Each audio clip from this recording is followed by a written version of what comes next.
Okay, so other than series and parallel configuration, another configuration that is used in number of systems is what we called as feedback interconnection.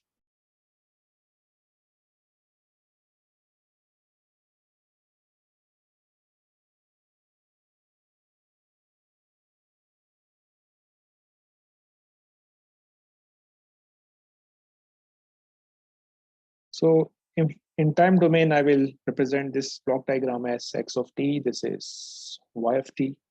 This may be system number one. So h1t, this is h2t.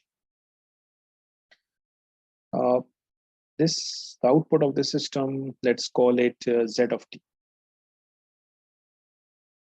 And this signal, which is x of t minus z of t, let's call it e of t.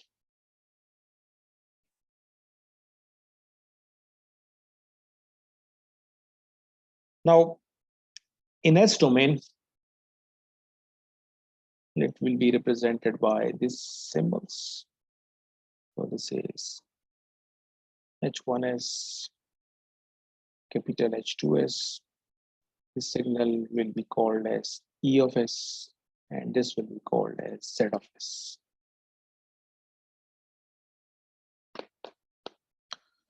Now, if you look at this system, okay, its input is E of S, and system function is H1s. So output Y of S can be presented as Y of S must be equal to input, which is E of S, into H1s. Okay.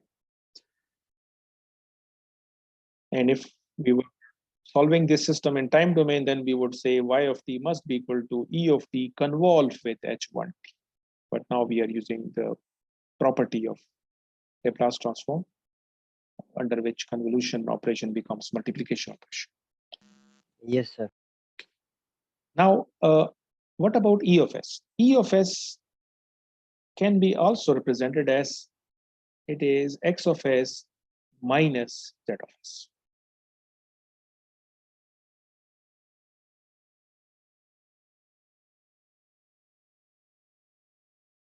And Z of S can be written as the input of this system is Y of S. So you will say Y of S and into H2 of S.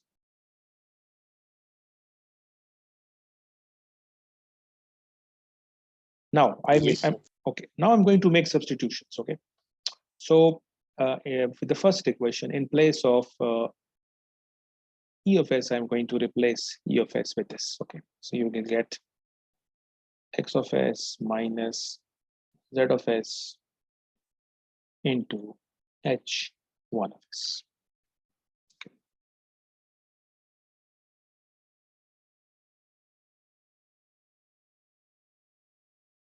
And then in place of Z of S,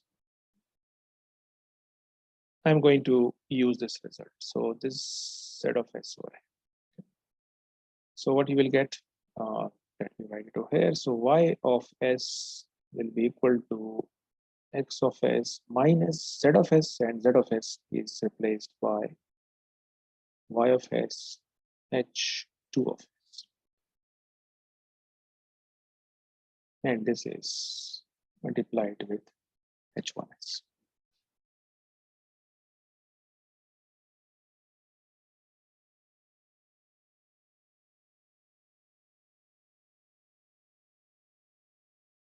So let me expand this. So Y of S is equal to X of S multiplied with H1s minus Y of S H2 of S H1 of S.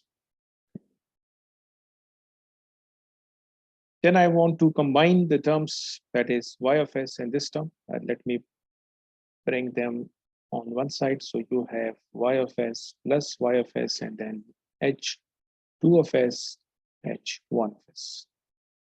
And on the other side, we have simply X of S into H1 of S. y of s can be taken as common. So we have 1 plus h2 of s, h1 of s equal to x of s, h1 of s. And finally, I can combine this. So we have y of s divided by x of s equal to h1 of s divided by 1 plus h2 of s, h1 of s. And we all know that y of s divided by x of s must be h of s.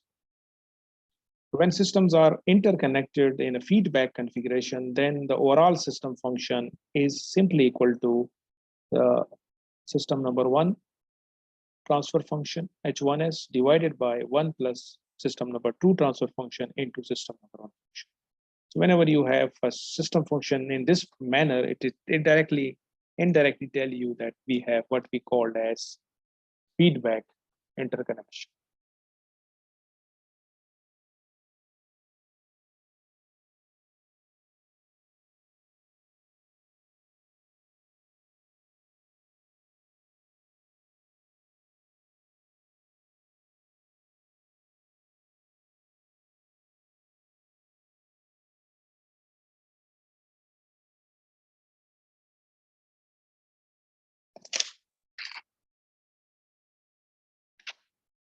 Now let's make use of this concept. So let's assume that there is some system and its system function is given to us 1 divided by s plus 3.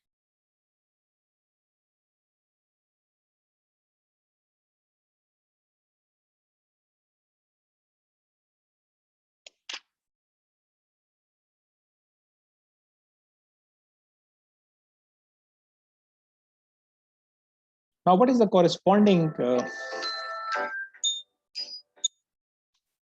one.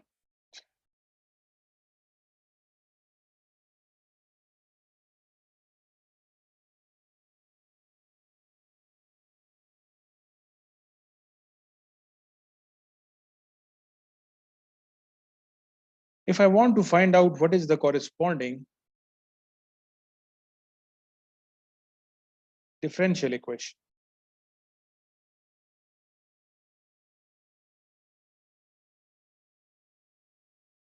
can anyone tell me what is going to be the differential equation for this system function?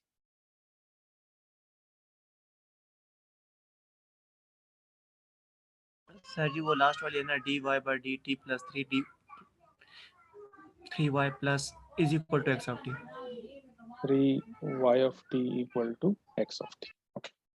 So you now know कि अगर आपको differential equation given हो उससे आप directly system function find कर सकते हैं, और अगर system function given हो उससे आप directly corresponding differential equation भी easily लिख सकते हैं. ठीक है.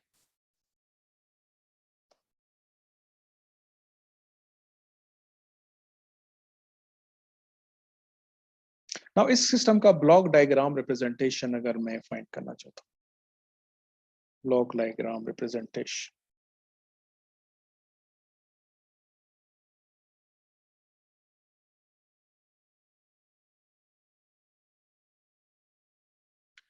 और if you remember block diagram representation जब हमने पढ़ी थी तो उसमें हमने दो चीजें की थी कि एक डिफरेंशियल इक्वेशन की फॉर्म में अगर सिस्टम रिप्रेजेंटेड हो उसको आप डिफरेंट डिफरेंशिएटर से भी रिप्रेजेंट कर सकते हैं और इंटीग्रेटर से भी इम्प्लीमेंट कर सकते हैं. ठीक है. तो अगर मैं इसको इम्प्लीमेंट करूं with the help of integrator तो इसकी ब्लॉक डायग्राम रिप्रेजेंटेशन मैं बना देता हूं, then we will talk about it. It will be something like this.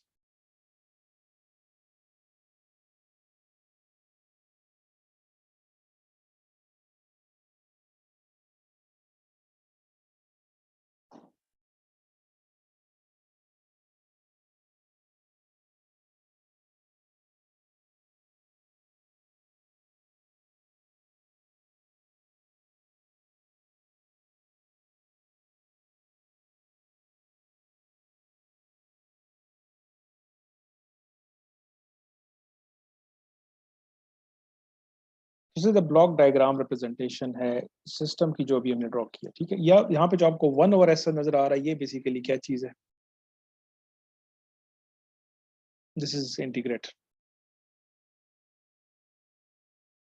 और अगेन यहाँ पे -3 को अगर मैं +3 बनाना चाहता हूँ, फिर अकॉर्डिंगली यहाँ पे मुझे इसको सबट्रैक्ट करना पड़ेगा। ठीक,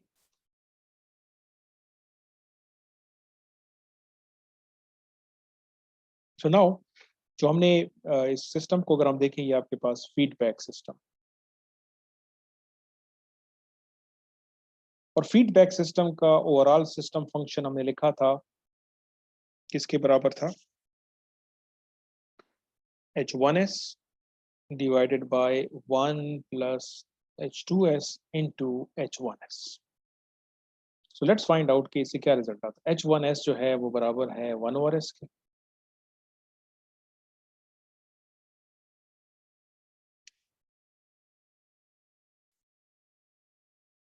H2 जो है हमारे पास 3 के बराबर है, फिर H1s है 1/s. If you solve this, you will get the same result. That is 1 divided by s plus 3. So actually जो हमारे पास एक्सप्रेशन लिखी हुई है, it is 1/s plus 3, but इसको अगर हम देखें तो एक्चुअली ये एक्सप्रेशन बन रही है, जिसको हमने फीडबैक सिस्टम के तौर पर देखा। और ब्लॉक डायग्राम में भी आपको नजर आ रहा है कि directly it is kind of a block diagram in terms of integrate.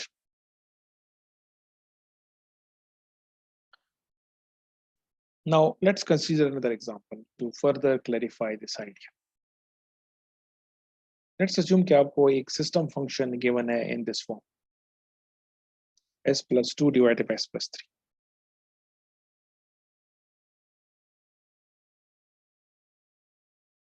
इस सिस्टम को यूजिंग सिस्टम अलजेब्रा मैं इसको इस तरह लिख सकता हूँ।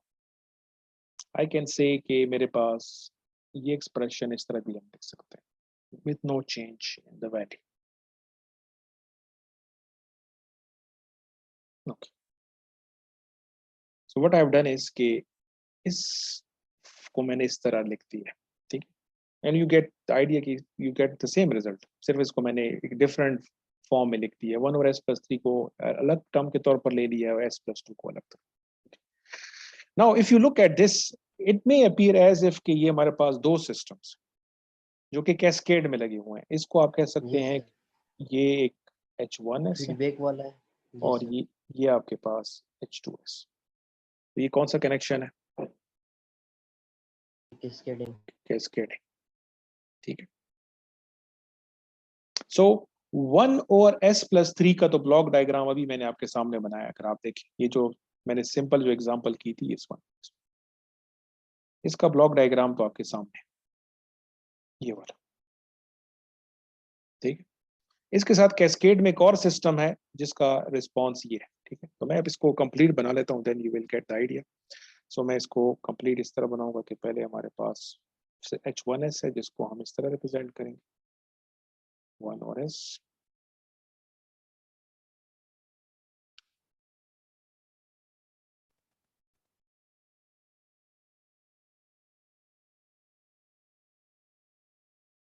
यहाँ पे मैं इसको लेट से अगर मैं माइनस लिखता हूँ तो यहाँ पे अकॉर्डिंगली प्लस होगा,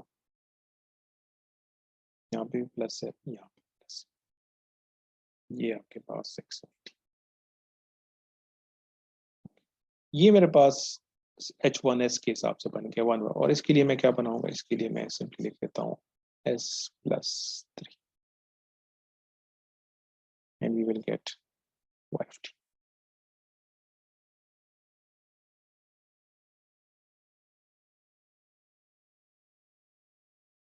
सर s+2 3 नहीं, s+2 sir. yes, sorry, s+2, s+2। Now इस ब्लॉक डायग्राम में एक और चीज भी हम जिसमें चेंज कर सकते हैं, वो क्या? लेट मी, इसको मैं यहाँ पे लेबल कर लेता हूँ। यहाँ पे जो सिग्नल है इसको हम E(t) कह देते हैं, ओके। और यहाँ पे जो सिग्नल जो कि सिस्टम नंबर 2 को मिल रहा है, लेट्स इसको हम Z(t) कह देते हैं, ठीक है, जो कि हमने फिर यहाँ पे फीडबैक के तौर पर। सो अगर इसको मैथमेटिकली मैं देखूं, पहले इस सिस्टम को अगर आप फोकस करें, इसके लिए मैं मैथमेटिकली डिफरेंशियल इक्वेशन अगर लिखना चाहूँ तो मैं क्या लिखूंगा, I will say y of t equal to, क्या लिखेंगे जी, s का क्या फैक्ट है, s time z of t का मतलब derivative, yes, so basically dz by dt plus 2 times z of t. Okay.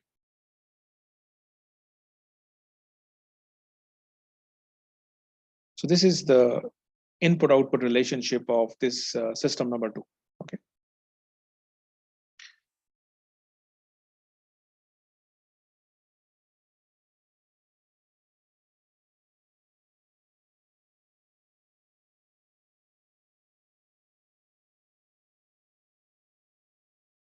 अच्छा, दूसरा एक और इस सिस्टम नंबर 2 पे देखें, ये जो z of t है और e of t है, इनका आपस में क्या रिलेशनशिप है?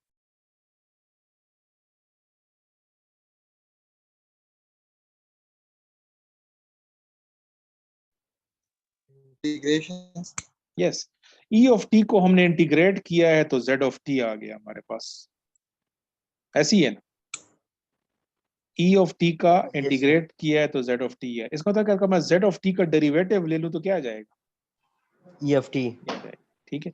So it means dz by dt की जगह मैं क्या लिख सकता हूँ, simply E of t. e of t लिख सकता हूँ।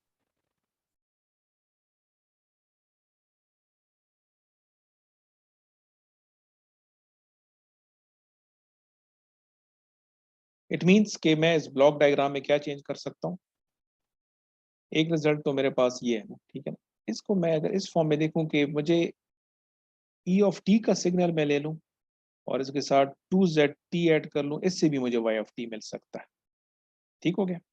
तो मैं अब इसमें अगर चेंज करना चाहूँ, मैं आपके सामने चेंज कर रहा हूँ, ये जो ब्लॉक डायग्राम है इसको मैं अब चेंज कर रहा हूँ बेस्ड ऑन दिस रिजल्ट। मैं इसको डिफरेंट कलर से कर लेता हूँ। तो बेसिकली मैं क्या कर रहा हूँ कि यहाँ पे जो सिग्नल था जिसको मैं z of t कह रहा था, एक कनेक्शन हम यहाँ से ले लेंगे जो कि हमें e of t मिल जाएगा, z of t के साथ हम मल्टीप्लायर इससे पास कर लेंगे विथ इसकी वैल्यू 2 होगी, और इन दोनों को हम क्या कर लेंगे, ऐड कर लेंगे।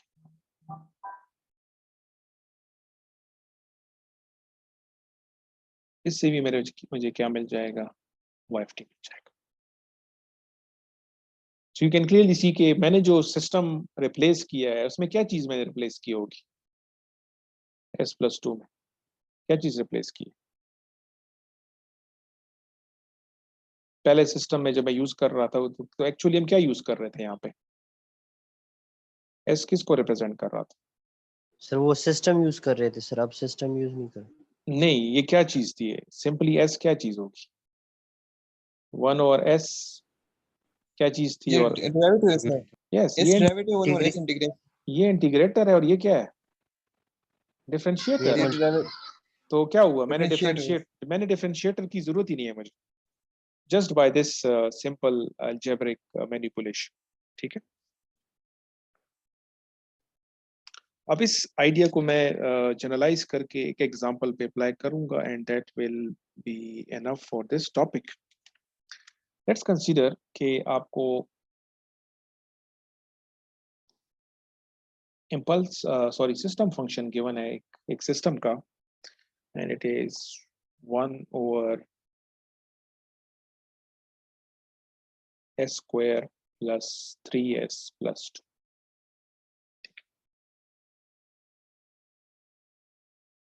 और इससे फिर आप इसकी corresponding input output relationship find कर सकते हैं, that will be second derivative of output plus first derivative of output plus 2 times output equal to x of t input, ठीक है। सो इससे आप डायरेक्टली इसकी डिफरेंशियल इक्वेशन लिख सकते हैं, ठीक हो गया।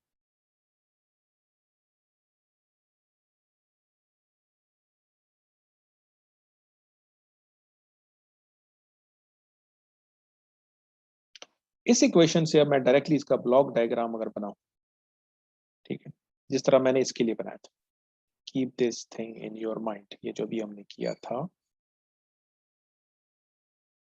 दिस वन, ठीक है।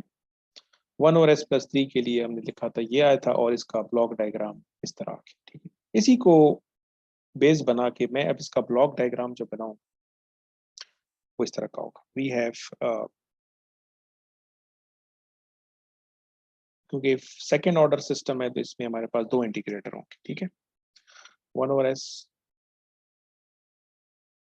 1 और s, ठीक है। और यहाँ पे हमारा आउटपुट है। यहाँ पे अगेन उसी तरीके से जो सिग्नल है इसको हम ई ऑफ टी कह देते हैं, एरर सिग्नल, और यहाँ से हम इसको इनपुट दे रहे हैं एक्स ऑफ टी। नाउ यहाँ पे हम +2 की वजह से हम यहाँ पे साइन अकॉर्डिंगली यहाँ पे माइनस हो जाएगा, -2 हो जाएगा। ये टर्म यहाँ पे ऐड होगी जो आपके पास फर्स्ट डेरिवेटिव है, फर्स्ट डेरिवेटिव में +3 है तो यहाँ पे आ जाएगा -3। और क्योंकि इसको और इसको मैंने ऐड करना है, ठीक है, तो मैं यहाँ पे एडर लगा लेता हूँ, ठीक। और फिर ये और ये ऐड होके यहाँ पे जाए। ये जो मैंने ब्लॉक डायग्राम प्लॉट किया है इसको हम कहते हैं डायरेक्ट फॉर्म, डायरेक्ट फॉर्म।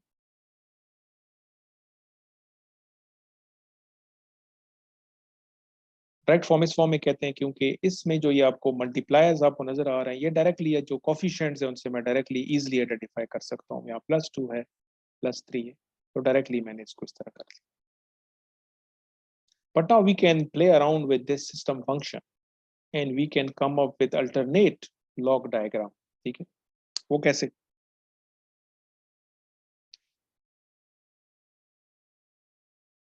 इसकी फैक्टराइजेशन करेंगे। फैक्टराइजेशन कर लें तो आपके पास आ जाएगा 1 ओवर s+1 इंटू s+2, ठीक है।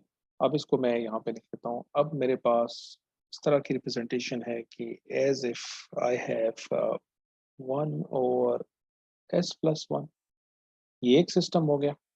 और मैं इसको लिख लेता हूँ कि मेरे पास 1 ओवर s+2 अलग सिस्टम।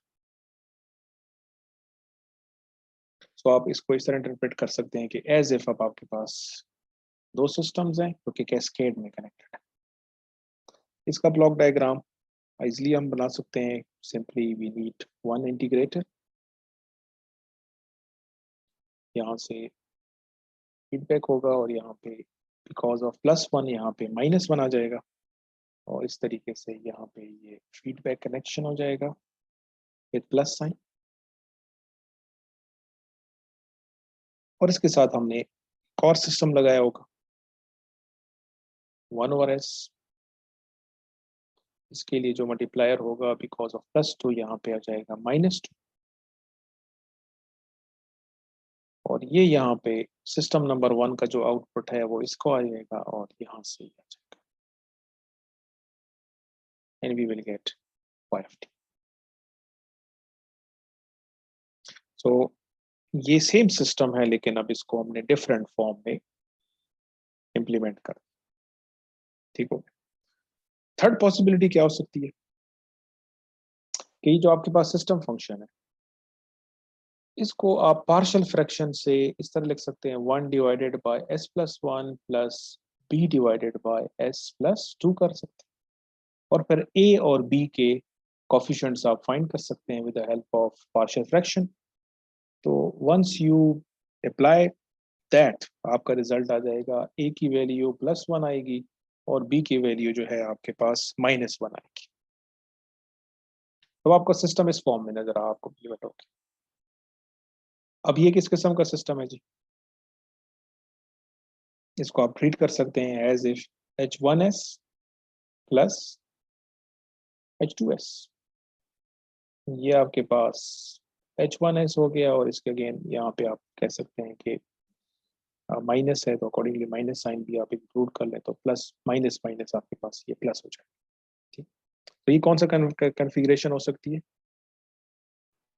पैरेलल। पैरेलल फॉर्म,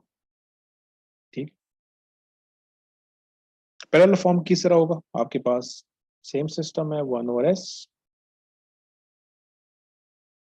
यहां से आपके पास -1 मल्टीप्लायर है, then you have adder over here,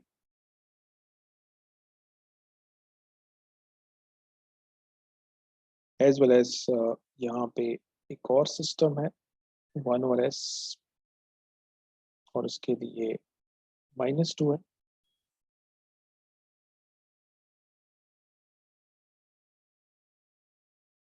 और इन दोनों को जो इनपुट मिल रहा है वो सेम मिल रहा है। तो यहाँ पे हम अगर x ऑफ t शो करेंगे, x ऑफ t इसको भी मिल रहा है, इसको भी मिल रहा है, ठीक है। फिर इन दोनों का जो आउटपुट है, इस सिस्टम का आउटपुट और इस सिस्टम का, because of this minus sign, so इसके साथ हम माइनस मल्टीप्लायर से पास करेंगे यहाँ पे इसको माइनस, और फिर इनको हम ऐड करेंगे and this will give us output YFT. So you can see that कि हमारे पास एक सिस्टम फंक्शन है और सिस्टम फंक्शन अलजेब्रा अप्लाई करके इसको हम डायरेक्ट फॉर्म में भी इम्प्लीमेंट कर सकते हैं, कैस्केड में भी कर सकते हैं और पैरेलल में कर सकते हैं। और ये जो प्रोसीजर है ये स्टैंडर्ड प्रोसीजर है। हमने तो एक स्पेसिफिक एग्जांपल कंसीडर किया है, this one, but if you are given some other problem you can always do this particular algebra और direct form, parallel form, cascade form, कोई भी फॉर्म आप इजीली उसकी डिराइव करके उसको ब्लॉक डायग्राम में रिप्रेजेंट कर सकते हैं। So that is Yes, another sir. advantage of using system function.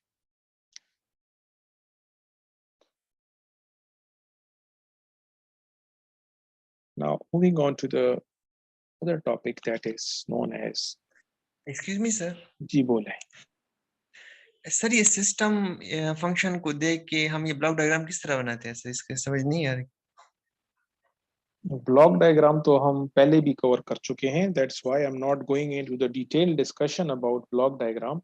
If you remember हमने कहा था कि अगर एक system linear constant coefficient differential equation form में रिप्रेजेंटेड हो तो आपको तो तीन इंपॉर्टेंट उसकी जरूरत पड़ती है। अगर हम उसकी बात करें कंटिन्यूस टाइम में, आपको मल्टीप्लायर की जरूरत पड़ती है क्योंकि आप एक सिग्नल को किसी कांस्टेंट के साथ मल्टीप्लाई कर रहे होते हैं। दूसरा, अगर डिफरेंशियल फॉर्म है तो ये सेकंड डेरिवेटिव है, तो हमें डिफरेंशिएटर की जरूरत पड़ती है, या फिर हम डिफरेंशियल इक्वेशन को कॉरेस्पॉन्डिंगली इंटीग्रल इक्वेशन में कन्वर्ट करके हम इंटीग्रेटर भी यूज कर सकते हैं। तो मैं उसी को यूज कर रहा हूँ, I haven't use any new thing. सिर्फ ये है कि मैं इसको इन टर्म्स ऑफ एस लिख रहा हूँ। जब हम टाइम डोमेन में डेरिवेटर डिफरेंशिएटर को रिप्रेजेंट करते थे, हम इस तरह रिप्रेजेंट करते थे। हम कहते थे कि अगर ये इसका इनपुट x ऑफ t है तो इसका आउटपुट क्या होगा, ये होगा, ठीक है। और अगर हम इसकी जगह इंटीग्रेटर यूज करेंगे तो इंटीग्रेटर का सिंबल ये था, विच मीन्स कि अगर यहाँ पे x ऑफ t है तो इसका आउटपुट क्या होगा, -∞ to t x of d of. अब ये काम हमें एस डोमेन में करना हो तो वी ऑलरेडी नो के डेरिवेटर डिफरेंशिएटर का इफेक्ट क्या हो जाता है कि एस आ जाता है। एस लिखने का मतलब है कि आप जो इनपुट है उसका डेरिवेटिव। इंटीग्रेशन का प्रॉपर्टी हम ऑलरेडी पढ़ चुके हैं कि integration means 1 over s multiply हो जाता है इसके। तो ये जो आपको नजर आ रही है इंटीग्रेटर, ठीक है। और सर ये जो -3 और -2 ये मल्टीप्लायर है सर, ये आपके पास ये ये फैक्टर जो यस सर, मतलब इस डोमेन में मल्टीप्लायर हम इस तरह इंडिकेट करेंगे सर। Yes yes. लेकिन सर आप तो डायरेक्ट वहां से लिखते हैं सर, ये ट्रांसफर फंक्शन जो है सर। ये तो मैं यही तो मैं एडवांटेज बता रहा हूँ कि दैट इज द रीजन इसको हम डायरेक्ट फॉर्म कहने का मकसद यही था कि इसमें जो आपके पास मल्टीप्लायर्स हैं वो डायरेक्टली आप इससे आइडेंटिफाई कर सकते हैं। मतलब इट डजंट मैटर कि आप इसको इस फॉर्म में देख रहे हैं या इस फॉर्म में देख रहे हैं, ये दोनों सेम इंफॉर्मेशन है, ठीक है ना। यहाँ पे अगर एस स्क्वायर लिखा हुआ है तो आई नो कि एस स्क्वायर जो है वो कॉरेस्पॉन्ड कर रही है सेकंड डेरिवेटिव, इसके साथ जो टर्म यस हो सर, 1 होगी। ये जो एस लिखा हुआ है आई नो कि एस का मतलब है कि ये फर्स्ट डेरिवेटिव, तो यहाँ पे जो 3 है वो इसका ताल्लुक फर्स्ट डेरिवेटिव के साथ। और अगर सिंपली +2 लिखा हुआ है इसका मतलब है कि इसके साथ, क्योंकि ये डिनोमिनेटर में, तो डिनोमिनेटर में जितनी भी चीजें हैं उसका ताल्लुक y के साथ है, आउटपुट के साथ। और सर ये जो -2 क्यों लिखते हैं सर, -2 और -3? मतलब ये तो अगेन जब इसको आप करेंगे, ये तो मैंने डायरेक्ट लिखा है ना, ये तो मैंने इसको इन टर्म्स ऑफ, इसको आई विल सजेस्ट कि इसको आप क्या करें,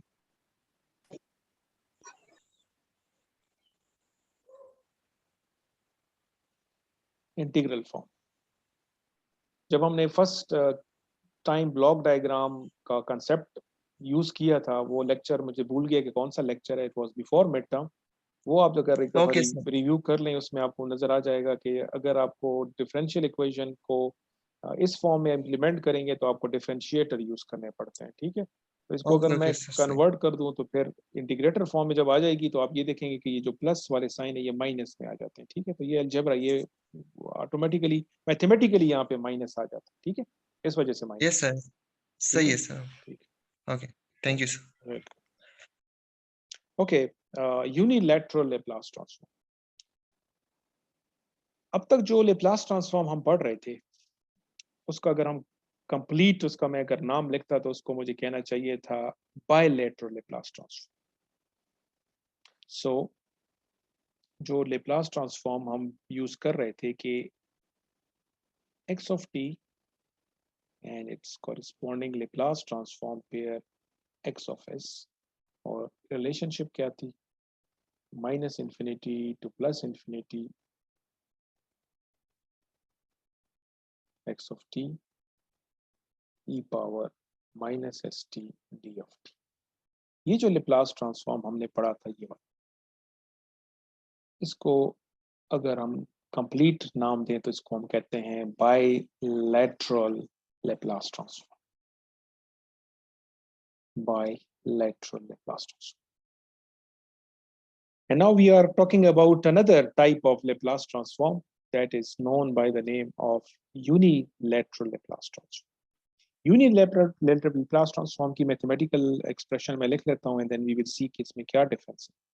So if x of t same signal का अब अगर हम unilateral Laplace transform find करेंगे तो इसको हम इस तरह represent करेंगे u with this operator, और इसको हम थोड़ा सा डिफरेंट फॉन्ट से रिप्रेजेंट कर लेते हैं, डिफरेंट फॉन्ट स्टाइल से। इसको मैं सर लिख लेता हूँ समथिंग लाइक दिस। ये इक्वल किसके होगा,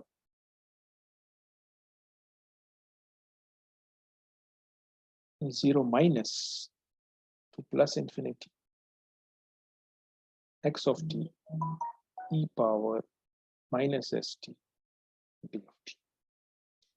This is the mathematical representation of unilateral Laplace transform.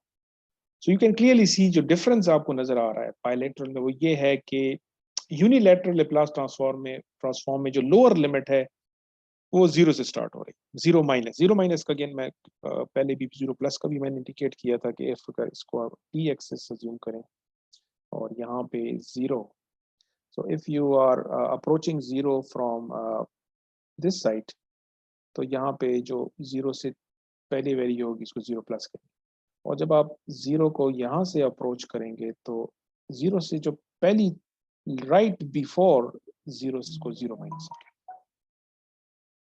ठीक है। तो ये 0-, सो मैथमेटिकली तो वेरी क्लियर डिफरेंस है कि यहाँ पे हम -infinity से +infinity में इंटीग्रेट करेंगे, इसको हम 0 से +infinity के करेंगे, तो मैथमेटिकल डिफरेंस तो बड़ा ऑब्वियस है। सो अगर हम इनको कंपेयर करें, एक इम्पॉर्टेंट, पहले मैं इसका रीजन बता देता हूँ कि यूनिलैटरल ट्रांसफॉर्म की इंपॉर्टेंस क्या है, इसको इंट्रोड्यूस हम क्यों कर रहे हैं, ठीक है ना। सो let me write this.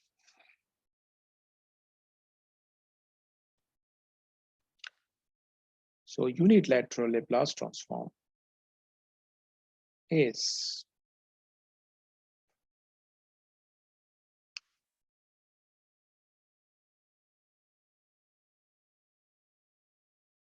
useful for, causal system. yes, analyzing causal system. and particularly systems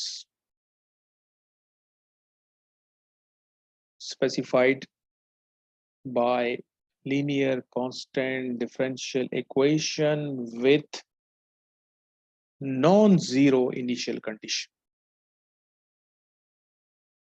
Later on हम एक एग्जांपल सॉल्व करेंगे, इससे आपको क्लियर हो जाएगा कि sometime we are given a linear constant differential equation representing a system और initial condition जो हमें given होती है वो नॉन जीरो होती है. अगर नॉन जीरो इनिशियल कंडीशन है तो फिर आप इस सिस्टम को एस डोमेन में एनालिसिस करने के लिए फिर आपको यूनिलैटरल लैप्लास ट्रांसफॉर्म यूज करना पड़ेगा. Bilateral Laplace transform will not be enough. ठीक है. अब ये डिफरेंस की मैं बात कर रहा था कि बिकॉज ऑफ द मैथमेटिकल जो डिफरेंस है उसके बेस के ऊपर हम इजीली आइडेंटिफाई कर सकते हैं कि अगर हमारे पास एक सिग्नल हो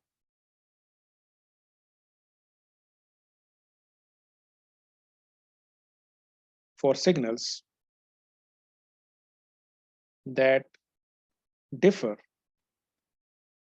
for t less than 0 but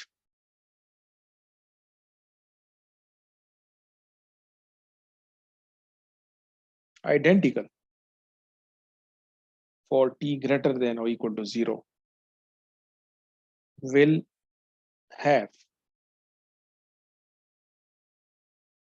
have different bilateral Laplace transform. Will have different bilateral Laplace transform.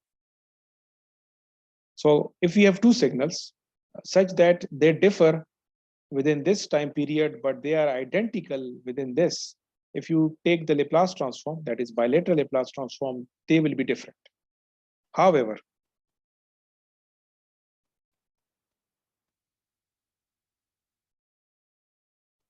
their unilateral Laplace transform जो है वो identical होंगे.